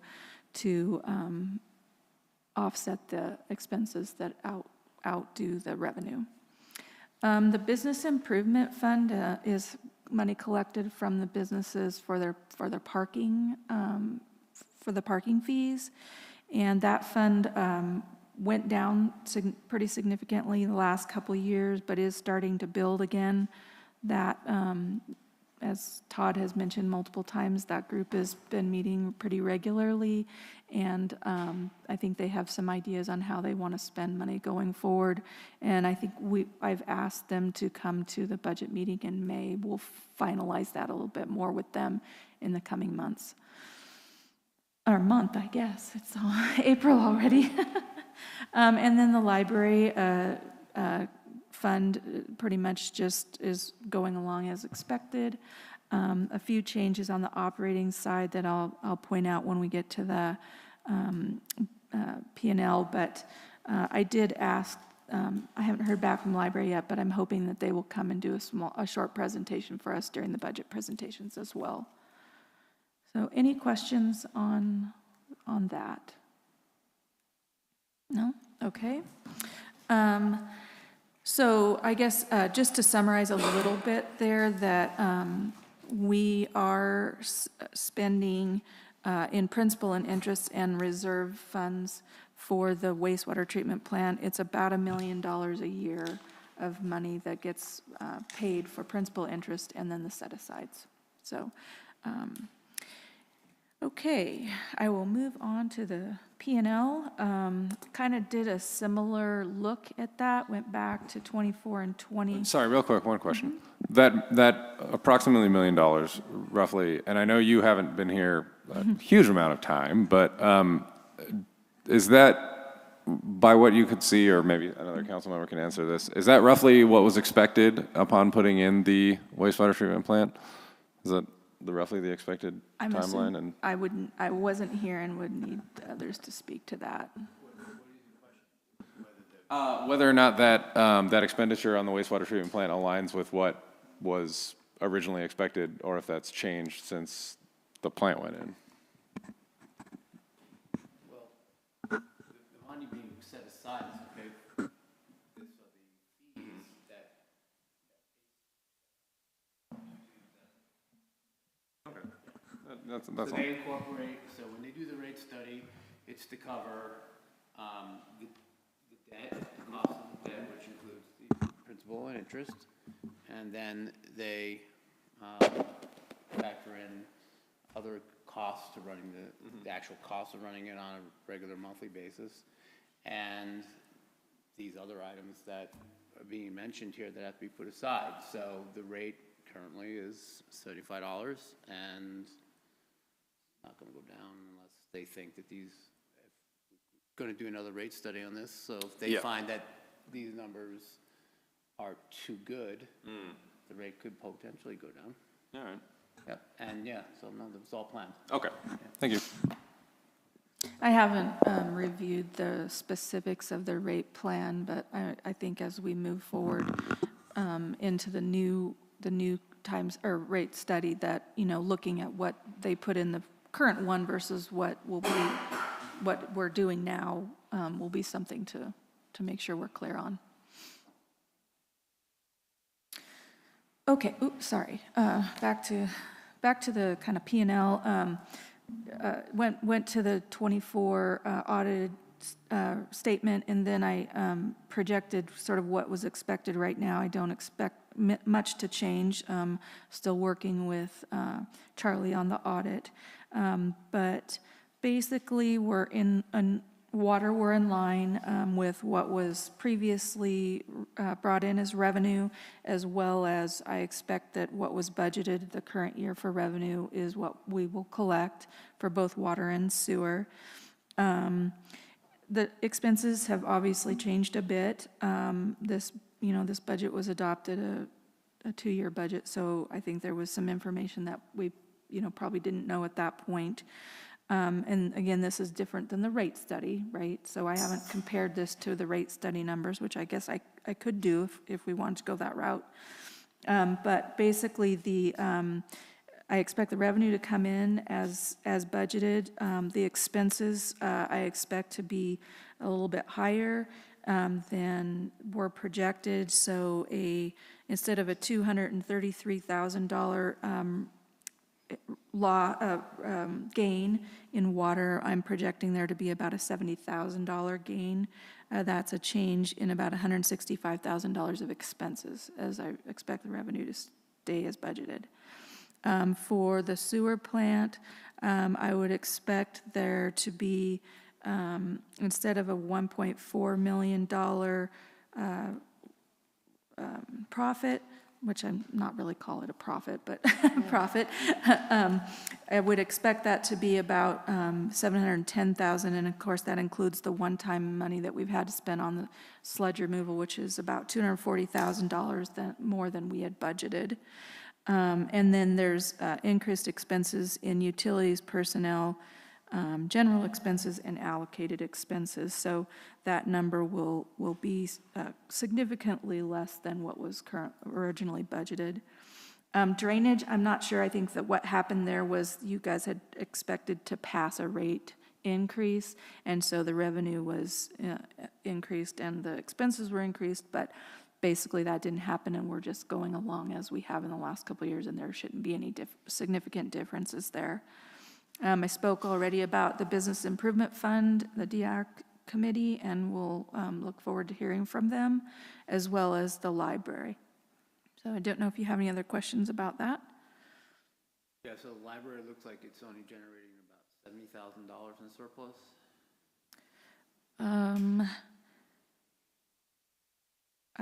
70,000, where did you get that? Yeah, they're changing the cash position. Well, the cash here is only reported through January. I did a year-to-date, so I didn't project out for February through the end of the year. More like 130-ish maybe? Yeah, the only thing that really is going to change there is, you know, and I know this is, you know, the allocations, we talked a little bit about that last time. I attended the SCORE meeting since the last meeting, and I want to follow up with them about some questions. Our liability insurance and our workers' comp insurance seems to fluctuate quite a bit year to year. So I want to ask a few more questions about that and get a better understanding of why. But for the library in particular, the property the allocation that was budgeted for insurance expense was only $5,000. And when I changed the allocation methodology, based on the property asset that we have versus allocating it by the value of the asset, that is significantly low for what the library should have been paying. So I know you know there's questions about the methodology. I'm happy to go through that in more detail at an upcoming meeting if you'd like. I gave some of that. That's not what I'm getting at. I'm trying to figure out since we don't really get regular updates on profit and loss, cash flow, positive or negative for the library. Mm-hmm. We know that quarter-cent sales tax generates now it's down. It peaked in the low 400s, and now it's down, I think, in the 350 range per year to some of the reasons we've talked about, and why Todd's going to this special sales tax change conferences that he's going to. And we have what's going to be a $4 to $5 million project. It looks like there's about $1.4 million in reserve. Mm-hmm. Can't use all that as a down payment on the construction loan, so maybe $1 million. It seems like, at best, the surplus that operation generates is maybe in the 140, 150 range, which I think it's what I remember seeing in the past. About you, Tessa, you think it's about right? And I just want to try and figure out if that's going to be enough to cover a loan payment of $3 million, because it's getting to the point where we have to start looking at that, and LTAC will take 2 years to figure that out. So we have to take that. No, I'm not joking. We do have to take that out of their hands. And I can bring more information about the library specifically if you want, at a future meeting. To the chair. Yeah. No, we can just take that out of their hands. We can say one more time? LTAC, if we find they're being too sluggish, deciding what to do with respect to how to finance the libraries, city council can. We can disband the committee, or add members of council, which may be a way to say, hey, we got to move faster. I was going to say at the next finance meeting, which is Friday, is probably not enough time, but maybe the one after that, you can do like a mock budget of what interest rates are and what you think we could get, and do some debt service calcs and see if we are at a sustainable balance right now, or what we would need. Yeah, go ahead. Sorry, just a quick question about LTAC. So they were required to be formed when the measure was passed, right? And then, but we can still go around them, if, like John said, if they're sluggish and holding things up and making it costly? That's correct. Okay, all right, thank you. Probably if we were to disband the committee, we would have to pass a resolution rescinding that portion of the original resolution that was passed. It would probably be easier to amend the members of that committee and add a couple council members just to goose things along, because I don't think it's going to, it's either, we're at a place where it's a go, no-go decision once we have the cost estimate in our hand and what we bite off and what we don't. So I think it's a short-term duration thing. So we should have done this 5 years ago. No comment. Melissa? I think what I'm gathering, just to make sure I'm clear, is that you want me to look into the amount of money that we have, but do I need to know first what we would need, what we're trying to borrow? Do I know that yet? Let's talk this Friday about those. Sorry. Yeah. Okay. We might have cost estimate numbers that Noel and Tam might want to look over them, but I think there are two things we want to look at. One is, and they're going to split it out as part of that cost estimate. One is interior renovations, and then the other is if we were to carry through with just the expansion, and of course, if we had the money to do the two of them at the same time. So, I think we can potentially look at three different scenarios. Okay. If we have them.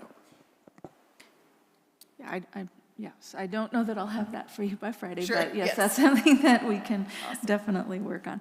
And so didn't really have much else other than answer questions. Oh. Any more questions over here? Thank you for that. That's helpful. Yeah, thank you. Thank you, Melissa. Mm-hmm. Okay. Oh, that's right, sorry. We'll now move on to public comment regarding item number 8, anything? Okay, bring it back to council for discussion. Discussed. All right then, and I don't believe we're just receiving the report, so no vote needed. We did that. There wasn't any. We will move on to item number 9. This is on packet page 50 for those following along. This is the anniversary of the founding of the United States and the naming of the city of Mount Shasta from Sisson to Mount Shasta. The city has partnered with the Siskiyou Economic Development Commission, the Chamber of Commerce, and Visit Mount Shasta on a coordinated summer marketing campaign, and our city manager is going to tell us more about it.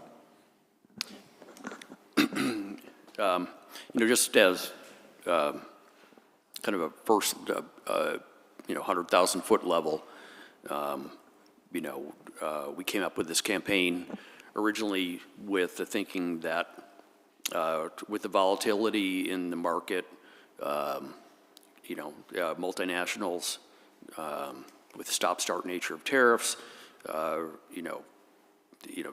inflation increasing, decreasing, or, the war in the Middle East, large multinationals aren't investing in longer-term projects because they don't like to invest in volatile climates. We're seeing that across the board, and we're starting to see that on Main Street as well. And I think one of the things that we are going to see, and we have seen little decreases, is that the fight for scarce travel dollars is on, and I think a lot of people are not going to be traveling overseas, and they're going to be, if they are traveling at all, staying closer to home. So whatever we can do to make this city more attractive and pull people into the region is kind of the impetus behind this. So, as you mentioned, we've got the renaming of Sisson to Mount Shasta, coinciding with the 250th birthday of the nation.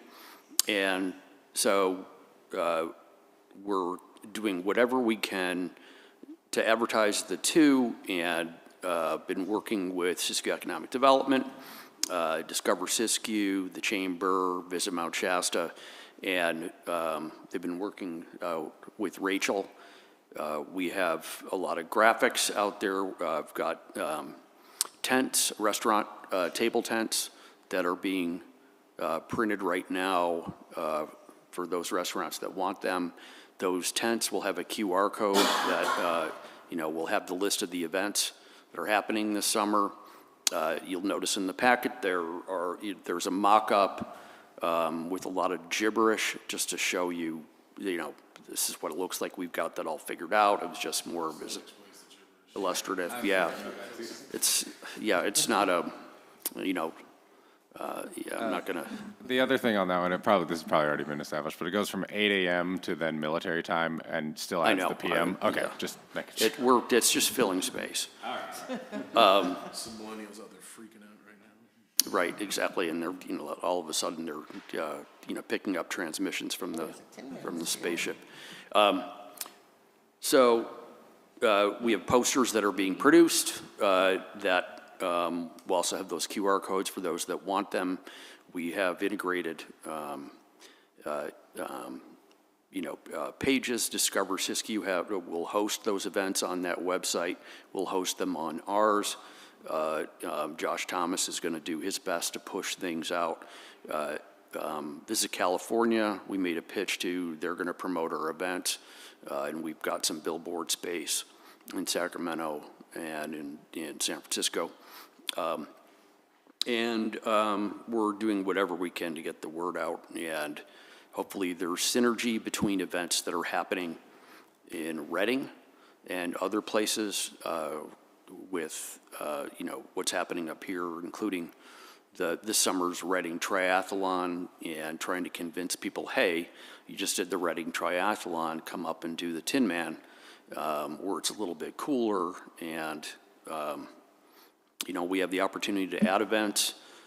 Still working with Danny at the 5th season. We're trying to get Biketober events planned, and it's something we'd like to add to this. And if we can have, part of this be an introduction to the final leg of our 49 miles of mountain bike trail, whether that's take a kid mountain biking day with camping out there and a screen where, we can show these kids mountain bike videos on a blow-up, 50-foot screen, something like that. It's still, we're trying to add the events that we can, but we want to get our, the word out as far as we can. One of the things that I'm going to send out to you guys, you can ignore it if you choose to, but staff, there is, our logo, Red Hot American Summer, and put directions in there for the Luddites on how to put that, that salutation at the bottom of your emails every time you send one, on anything on, your official emails. And again, just it's a way to get that message out. So that's what we've got so far. If you guys have additional ideas and additional reach, let's take the full run at it. Oh, and banner being printed right now that will span Mount Shasta Boulevard during the summer, and 4th of July events. Want to really make sure we showcase the Sisson Museum. I think it's a absolutely hidden gem, and so that's the intent. Awesome. Any questions over here? I got a question. I noticed it starts on July 3rd for the July 4th, like kind of festival weekend or whatever you want to call it there. You mentioned potentially adding some events. Would you be interested, are we interested in adding events prior to that one, if they happen to be of a large enough scale? If we've got enough lead time, I mean, Yeah. when you look on Discover Siskiyou, and that's the chamber mixer and the golf tournament, it's got a lot of other Oh, it does. things that are. Okay, this is just what's on this thing right Yeah, here. there's more. We've added quite a bit more. Got it. Cool. But if you've got something, I'll call. I just forgot to give just kudos to Heather Cipollone and the folks over at SCDC. They're just so good. I know Brewfest is happening in June, and that's a pretty big one. 3,000, 5,000 people. June 24th, 5th? Saturday. What's the event? It's Brewfest. It's at Shasta East, and it brings in a lot of people. Oh, what's on there? All right, never mind then. I wouldn't miss that one. Well, hey. All right. Any questions from council here? No? How about some public comment out there? Okay, we got a thumbs up for the record. And we'll bring it back for council discussion. Over here. No? All right. Cool. Okay. In that case, let's see. I also don't think nothing to vote on here. Well, we got a thumbs up, but other than that, cool. All right, we will move on to item number 10. And this is the building plan check contract. In December of 2025, the city hired Lance Foley to perform building inspection and residential plan check services. While he works towards his certification to perform commercial plan check services, consultant plan checkers are required. So our planning director, Kim, is going to enlighten us more. Thank you, council members. That's about it in a nutshell. The building department consists of our wonderful building inspector, and he can do many things. One of the things that he's not able to do right now because of the lack of the IC certification is building plan checks for commercial projects. So until he gets that and he's able to do that, we'll need to find a third-party plan checker to get those plans reviewed on the city's behalf. So right now we have a few of those plans that have been submitted. They're sitting on our desks waiting to be routed out to the third-party plan checker as soon as we can have some onboarded.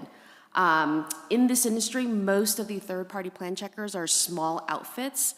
Workloads are always going to vary from week to week. So as things come in, having multiple vendors on board will give us, it will allow the city to expedite having these routed to whoever can get them finished the soonest so that we can better service our community. So we have 4 contracts attached. They've all been reviewed by our city attorney. There's no change in the budget. I think that's all I have for now. If you have any questions, let me know. Just, one addition. Part of this strategy until Lance gets his licensure is that we have 4 firms on contract, so we can farm it out to whoever's got less work. We have an hourly rate, versus a project rate. And one of the things we want to see is kind of let everybody that's part of this know that we've got these other folks on contract, so we get a good sense of who is delivering the most quickly and who is delivering, with the least amount of review time that they charge us for. So it's a way to create a little bit of competition. Any questions over here? I got a question for you. So you said you have a few plans already submitted from different commercial projects. We do, yes. So, and I noticed you have 4 of these. Is it like choosing a different one for each of those that's based on the best one, or are you just sending one to different ones? I mean, as Todd said, trying to see who returns the best services for us. Is there a criteria? Or you just...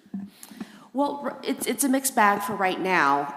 Right now, I have one vendor who this week has immediate availability to turn around the first one that I have in the queue. So that vendor's going to get the first one, and I'm just going to go down the line in some semi-methodologically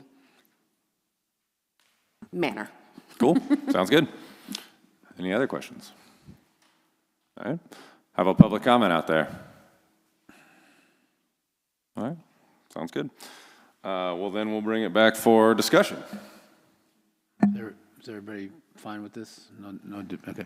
So I move to authorize the city manager to execute 4 professional services agreements with consultant building plan checkers for a combined not to exceed amount of $30,000 through June 30th of 2027.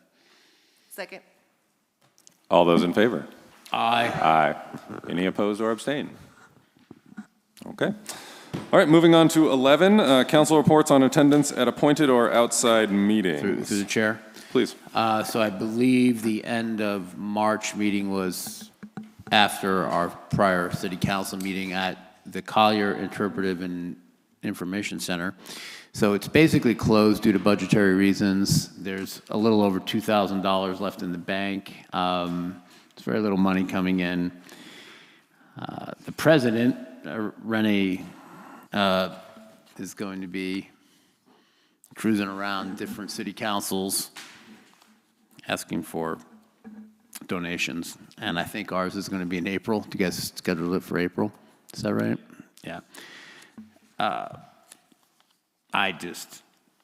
don't know what else to say except that this thing it's closed and due to lack of funding. That's pretty much the meeting. We have these meetings. We're going to have another meeting in April. It's going to be something to the effect of we have very little money and we can squeeze out some bills. It's a bad situation. Okay. Financially. Yeah. Anybody else? I had another, the end of March, coffee with the mayor, had about 20-something people there, went a little over 2 hours. We talked about all kinds of things, but one thing that we have talked about here that came up that folks, was the Bradley Burns Act and Mount Shasta losing out on a bunch of tax revenue. And it just kind of reinforced the idea that people are largely unaware, but there is as soon as I described it to people, the immediate reaction was, what can we do? Let's sign a petition. Who do we call? So as we form a plan, and I'll get to that in a second as well, there is an appetite amongst the public, it would seem, to actually try and do something about this. What we can do, we'll see. Also had the League of Local Agencies meeting last week. A big thanks to our city clerk, Rachel, for putting a lot of that together. It was great. We had great attendance. We met at the museum, learned a bunch of cool stuff at the museum, and had people go through there. They were all duly impressed with our awesome museum, so big thanks to the folks there.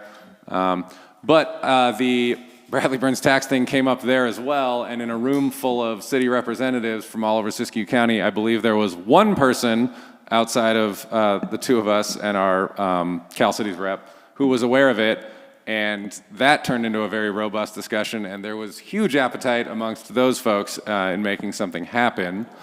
And on that note, for a future meeting, I'm going down next week to the 3-day California City Leaders Summit, and going to talk to as many people as I can, particularly from small municipalities, about putting together some sort of coalition to do what we can, because as we've noted, there are 19 cities with fulfillment centers, and that leaves about 390 cities that don't have them.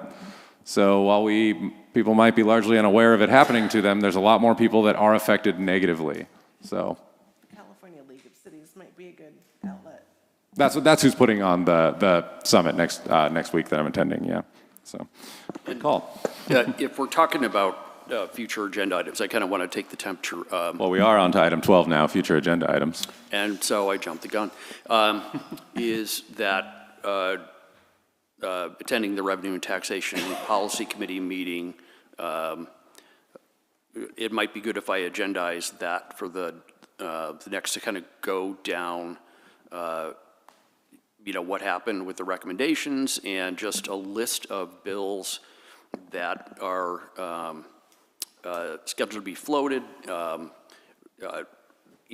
what we should support, what we shouldn't, just give you some information. There's a lot of information, and it might be good informationally just to agendize it. Yeah, I'd like to see that on there. I'd be interested. In terms of item 12, so the future agenda items that we have on there are A, the master fee schedule review, which we are working on that. We have another meeting Wednesday. The combination of the wastewater and drainage funds, I believe we're waiting to hear from city. No, don't worry about it. We should pull this. Okay. We've gotten the final word on it. We can't do it. Okay, sounds good. Then C, mobile home rent stabilization, and hopefully you're going to see something on that pretty soon, moving forward with that. And then D, the 2026 sales tax ballot measure. We have that thing on May 18th, so we'll see something on the agenda after that, I would imagine. Absolutely. One of the things that,